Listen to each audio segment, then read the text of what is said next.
And we're back for another Cardinals Nest on HBC Channel 25. Dean Beckman along with Sports Information Director Donny Nadeau.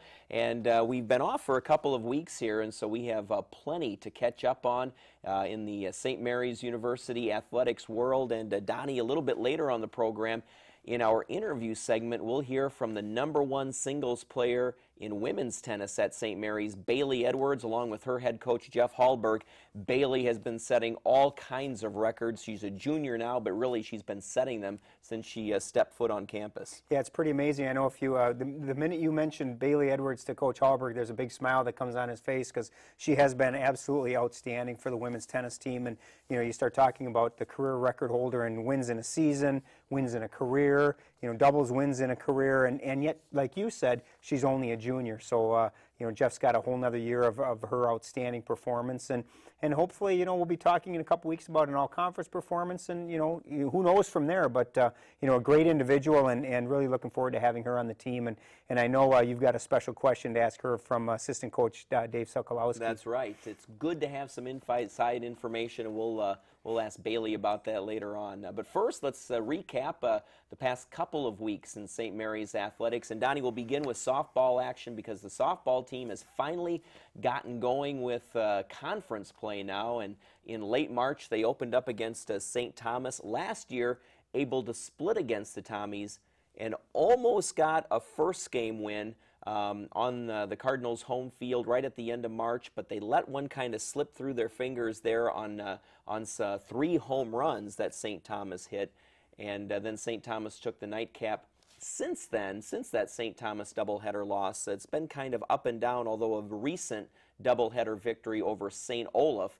And that win, those 2 wins against the Olies could play very big toward the end of the season. Absolutely. Right now, as they head into Thursday's games against McAllister, they're 3-3 in the conference, which, you know, is 500. But like you said, they lost 2 games to you know, the preseason pick to win the conference in St. Thomas, and unfortunately, like you said, that first game was a 3-2 loss in which you know, they gave up 3 solo home runs. So you look at it, it was 3 mistakes that cost them 3 runs and really cost them the game.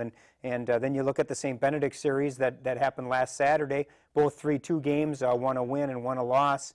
And then the big sweep of St. Olaf on Tuesday where they won 1-0 on a Katie Gannon home run in the 7th, and then finished the sweep with an 8-0 win in the second game. So it has been a little bit of an up and down, but I think that the Cardinals are finally hitting their stride. And, you know, they're getting great pitching from Mallory Betzold, Angie Bates, and Kayla Peterson are all doing an outstanding job. And I think their offense is finally clicking into high gear. And it's not just Paige Carter that we're talking about. It's not just Haley Olwett. We're talking about, you know, I mentioned Katie Gannon hit a home run in the first game.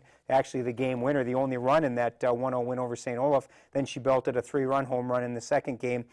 So, you know, her bat is heating up a little bit, and Kelly Simons' bat is heating up. So I think they're kind of hitting their stride right now, and you know, Coach Miller is hopefully pleased with the way they're playing right now, and hopefully it'll continue on Thursday, on Saturday, on Sunday, and then it just keeps going at this time of year. Yeah, they actually have a non-conference game coming up down in Decorah against Luther. That'll be on Sunday, April 10th, so that'll be a fun game and give them a little bit of break from the conference action. Yeah, the problem with the break is Luther is ranked 14th in the nation, so I don't think there's going to be a whole lot of break there. That's really a pretty important regional matchup for them, and you know, Luther's an outstanding team, and so, you know, I think the key right now is that they played well on Tuesday. Hopefully that momentum can carry over to Wednesday, carry over to Saturday, and then carry over to Sunday. What they need to do now is build up some momentum and hopefully continue that, because they're going to be playing just about every other day from now until the end of April, and you know, hopefully we're talking MIAC tournament by the end of April. Donnie, you had mentioned a lot of the names that have been playing very well for the Cardinals. Another one you haven't mentioned yet, Michelle Karn, and she's a player who switched sports. At one time, she was a basketball player for St. Mary's. She is now, I believe, exclusively softball, and she's off to a very good start from an offensive standpoint. Oh, yeah, unbelievable. She's doing a great job. She's doing really well in the field, playing in right field. But you're right, she's one of those that didn't play softball last year, and you know, was a basketball player, decided that she didn't want to play basketball and that she wanted to focus on softball, and really has been a welcome addition to the Cardinal lineup. And I know Coach Miller is probably pleasantly surprised with the performance that she's getting out of Michelle. And Michelle's hitting .344 thus far through 16 games. That's very good performance from a player who didn't play last year, and she's playing outstanding in the field, which is really a huge bonus because that right field position can be a very important position, and she's doing a really great job out there. Yeah, and Mallory Betzold, she has, I think, really redeveloped into that #1 pitcher. I think last year there might have been some question, but now this year her ERA below 2, 1.99 as we talk right now.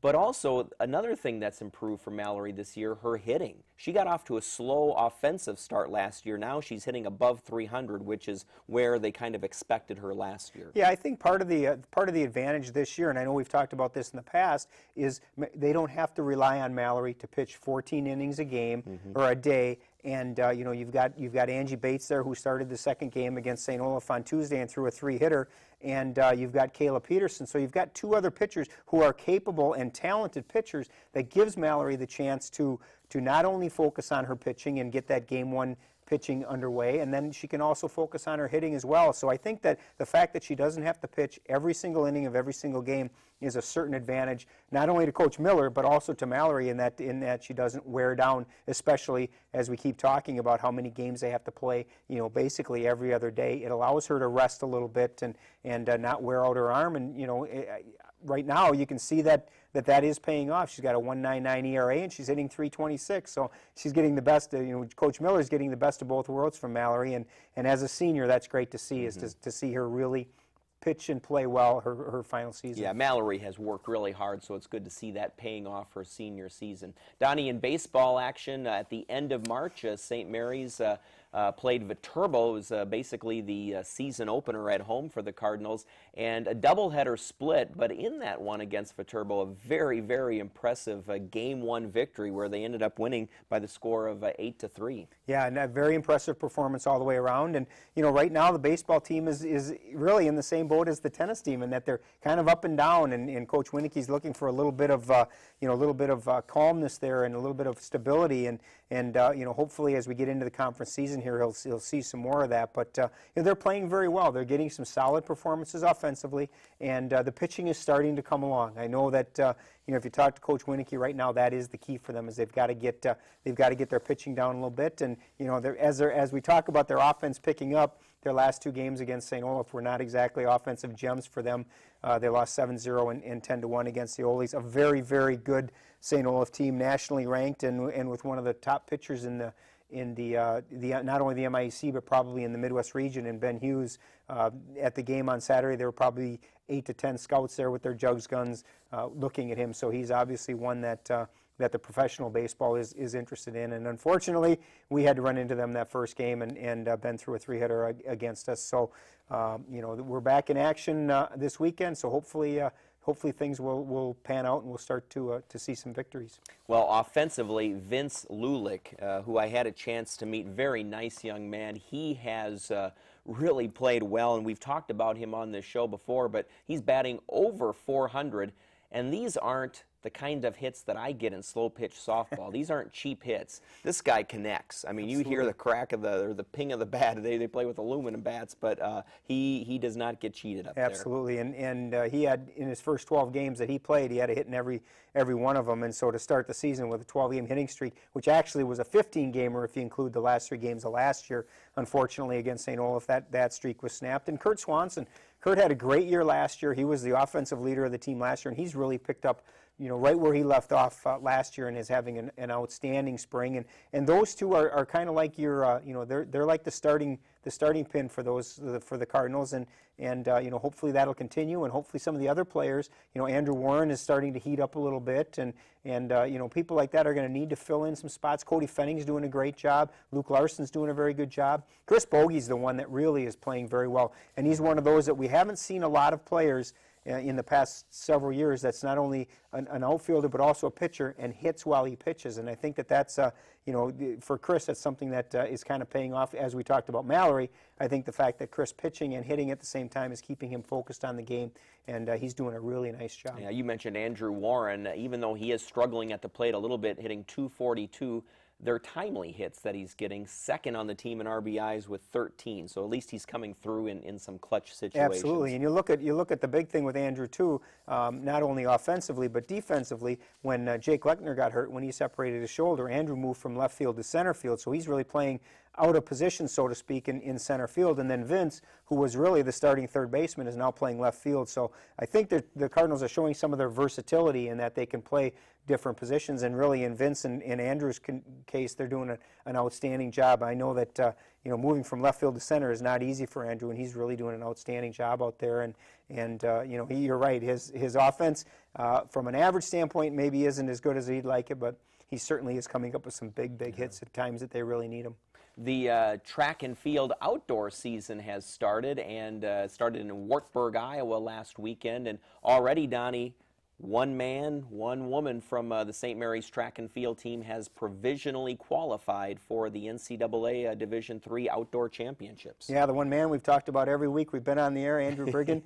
He provisionally qualified in the hammer throw. And the nice one is Sarah Harstead, who was real close to provisionally qualifying a year ago. She got that provisional qualifying mark this year. And talking to Coach McMahon, he told me that these are low marks for both of them, and he wouldn't be surprised if both Andrew and Sarah throw a legitimate national qualifying mark in the weeks to come. And hopefully, as April ends and we head into May, that we're talking about two national qualifiers. It would be a very big surprise if Andrew for sure doesn't make it. He made it last year, and the way Sarah started out, she's pretty focused with this being her last year. She's very focused on making it to the national championships. And knowing Sarah and the competitive nature that she has, I wouldn't be surprised at all if she joins Andrew at the national championships. And Brittany Keene almost broke a school record in the 800 there in Wartburg. Yeah, absolutely. For a first outdoor meet, they had some outstanding performances, and I know Coach McMahon was very happy with the way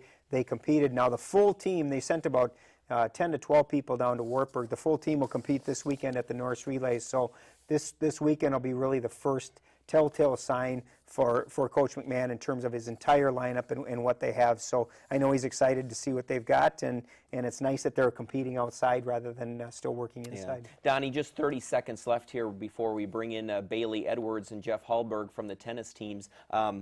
The men's tennis team struggling a little bit. They've lost 6 matches in a row, but the women's team playing a little bit more consistently. Yeah, they are, and the women have won their last 3 conference matches, which is good to see. And like you said, the men are struggling a little bit, but if you look at the matches that they've had, a couple of their most recent ones have been 6-3 losses, and then against Hammond last Saturday, they lost 5-4 in a match that 4 of the 6 singles matches were all in 3 sets, and 2 of the doubles matches went 8-6. So it was one of those that, as you hear the coach speak, it could have gone either way. That's a match that truly could have gone either way when you've got 4 singles matches going to a 3rd set tiebreaker and 2 of the doubles matches going to an 8-6 decision. It was one of those matches that really could have gone either way. And unfortunately for the Cardinals, it was one of those that the ball just didn't bounce their way. Well, we'll focus on the women's team when we hear from Bailey Edwards and head coach Jeff Halberg. That's next on the Cardinals Nest here on HBC.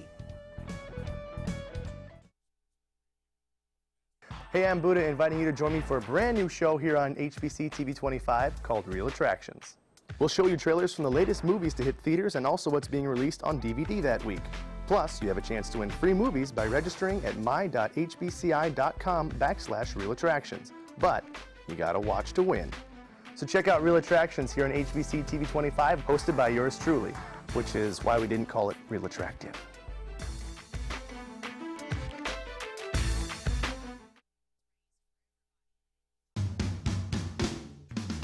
Wouldn't it be nice if there was a mobile phone company where you could actually get great customer service? Well, the wait is over. Full mobile phone service is now available at HBC. With plans starting as low as $40 a month on the nation's largest coverage map, HBC Mobile has a plan for everyone. Individual, family, data, they're all available. And they all come with the personal customer service you've come to expect from HBC. Stop in today at 58 Johnson Street, Winona, to see how you can get a free phone. HBC Mobile. Service you can trust. And welcome back to the Cardinals Nest. Dean Beckman along with Donny Nadeau, the sports information director for the Cardinals, joined by Bailey Edwards, the #1 singles player on the women's side for tennis, and her head coach, Jeff Halberg. Thanks for joining us, Bailey and Jeff. And Bailey, we'll start off with you today. You're a junior from Fond du Lac, Wisconsin. So tell us how you got started in tennis and how you ended up at St. Mary's. Well, my mom played tennis in college. My uncle taught her how to play tennis, so my mom and uncle taught me and my sisters. I started when I was 5. I've been playing ever since. And I chose St. Mary's because, you know, when I came here, the girls were really, you know, nice and warming and inviting, and I really got along with the coach. And overall, it's been a great experience. And you also convinced your sister to come, is that right? Tell us how that process went. Well, she came, you know, when I was a freshman, she came to some of my matches and got to know the girls a little more, and she liked the campus a lot. So she, you know, just decided to come here also. Now, before we get to Jeff, I have to ask you this. How do you like playing doubles with your sister? Well, I talked to Coach Sokolowski, and he asked me to be sure that I asked that question. Well, it's easy. I mean, I know her strengths and weaknesses, so I think that's an advantage for us. We know how each other, you know, what each other likes and what each other doesn't like. You know, we do argue sometimes, but I mean, all sisters do. But I mean, I think, you know, we're a great doubles team. Yeah. Okay, good. Jeff, is that a fair assessment of their doubles tandem play? Yeah, that's right. Yep, we always want to catch them on a day when they're both in a good mood. Right. But no, they do really well together, and they do understand each other quite well. And actually, Bailey's been really helpful to Killian the last couple matches because Killian's been going through a tough time with her back. She's actually had to sit down after a couple of doubles matches, not play the singles afterwards. But they've been able to get results and do well, and hopefully Killian will be back to 100%, and they'll be able to finish this season strong together. So, you know, they say hindsight is 20/20, but take yourself back to Bailey's freshman year. Did you ever expect the type of performance you're getting from her? I mean, right now she's the record setter in singles wins in a season, in a career. She's tied for the record with doubles wins. Did you see that as a freshman? Well, it's always hard to know numbers. I mean, you know, for one thing, you know, we don't always know exactly what our opponents are going to throw at us as well. But actually, I knew the day Bailey stepped on our campus for the first time that she was the best player that ever come here. She made a commitment to our St. Mary's in our program, and it was a big deal for us. And I'm glad that she's happy that she's here, because it was a big commitment for her to come to here and to take on that challenge of moving our program forward and stuff. But you know, talk is cheap. In the end, she had to put it on the floor. She had to prove that that's exactly what she was, and she's done it in many ways. Doubles, singles. I told her, you know, coming in, I knew she was the best singles player. Doubles-wise, she would probably admit that she wasn't the best doubles player freshman year, but she is now. She is now our best doubles player, and that's a testament to the fact that as good as she is, she never stopped working on her game and insisting on getting better.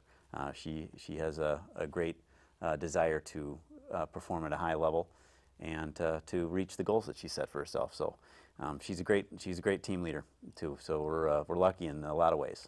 Bailey, what would be the difference going from singles play to doubles play? How do you have to try and make that adjustment? Well, doubles is all about, you know, communication, working with your partner. I'm a lot more conservative in doubles. So there might be balls that are somewhere in the middle. You may not be as aggressive as you would be in singles, obviously. Yeah, in singles, I'm really aggressive. I like to just, you know, bang the ball. I'd rather just, you know, hit ground strokes. Sure.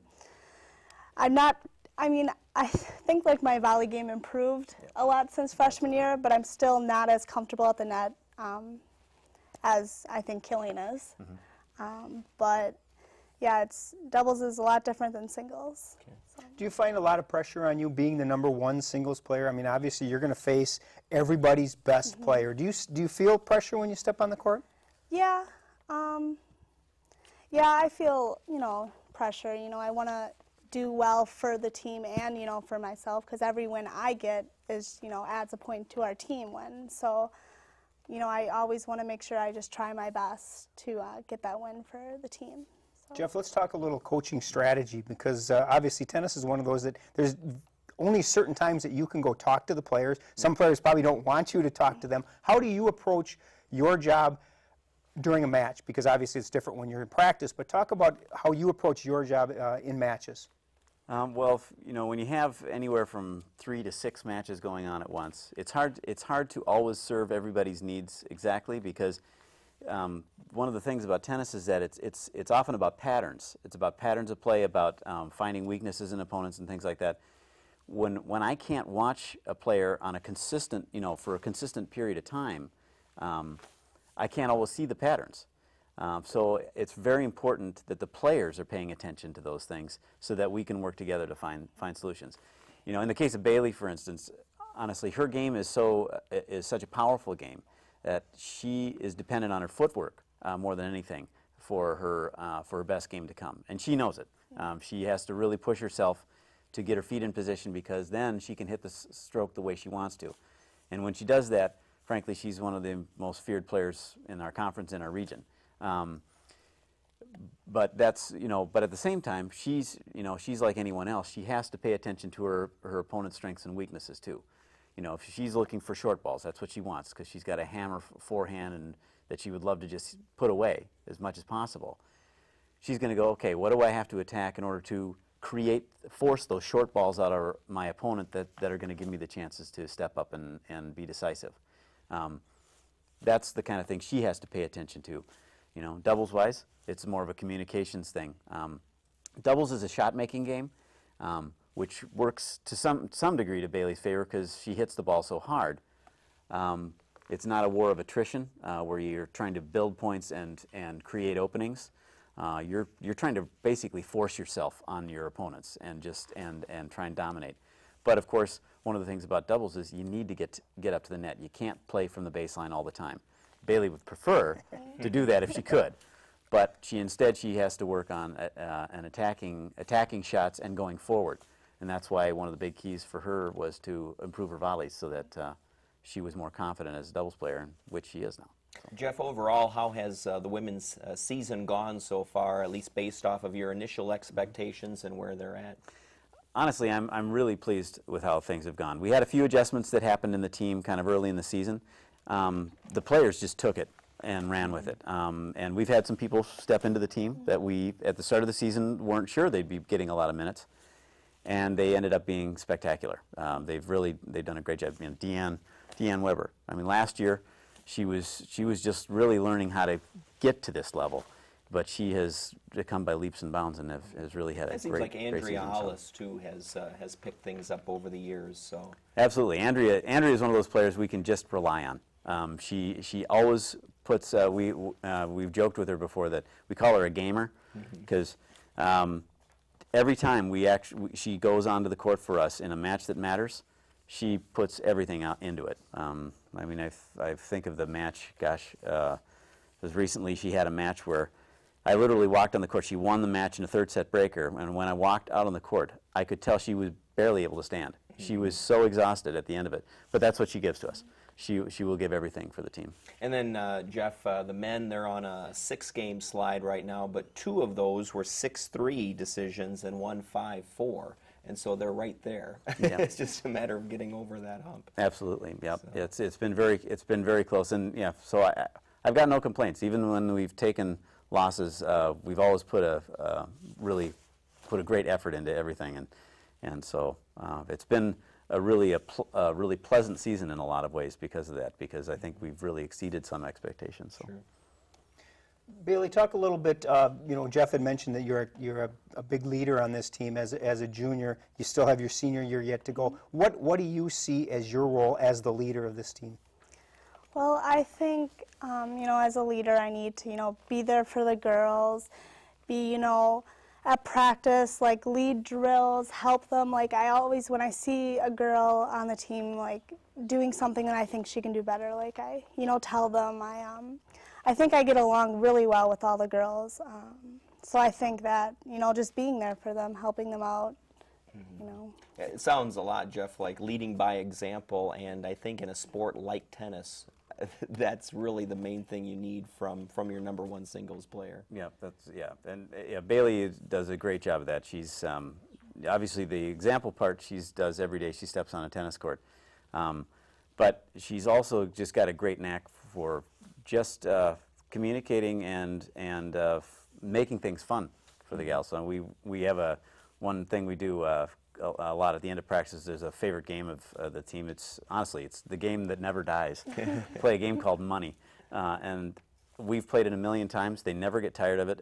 But the great thing about it is it's almost like a time where the players, they're playing hard, but at the same time they're kind of loosening up a little bit, and it's hilarious. And Bailey often makes that game an awful lot of fun, because she really lets herself loose in that one, and just you know, all the gals are laughing and stuff like that. So it's a lot of fun.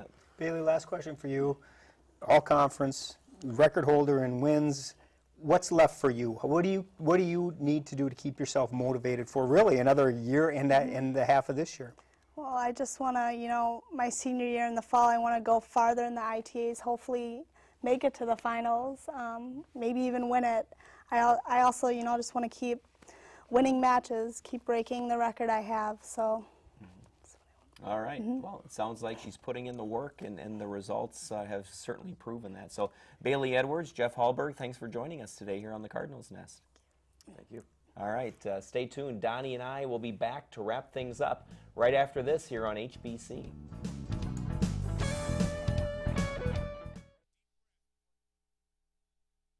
HD Net Sunday Concerts brings the biggest events in music right to your living room. The Rolling Stones.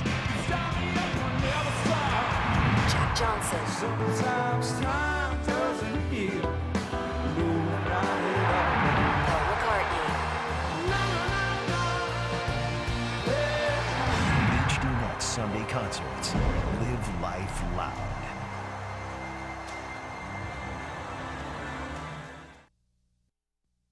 Brace yourself. Good one. Showtime is taking you over the edge. With shows to shake you up, movies to rock your soul, and heart-pounding sports, all in HD. Now is the time. It's time. Get Showtime. How could I not get it?